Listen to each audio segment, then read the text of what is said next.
तर मित्रांनो, आजच्या व्हिडिओमध्ये आपण देवनागरी क कसं लिहायचं हे पाहणार आहोत.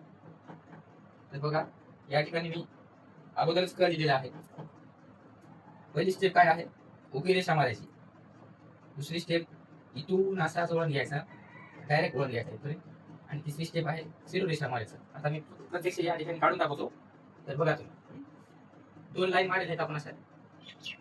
पहिल्या सुरू उभी रेषा, त्याचा अँगल असा तिरपा आला पाहिजे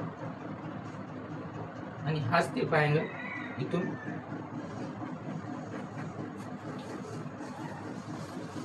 याच्या प्रकारे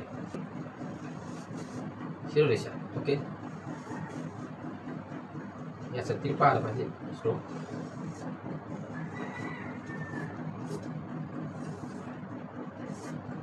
याचा तिरपा. ओके, याला बेसिक या ठिकाणी असा भाग आला पाहिजे.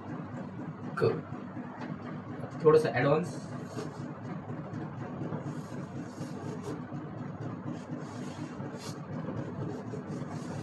याच्या प्रकारे क. व्हिडिओ आवडल्यास लाईक करा.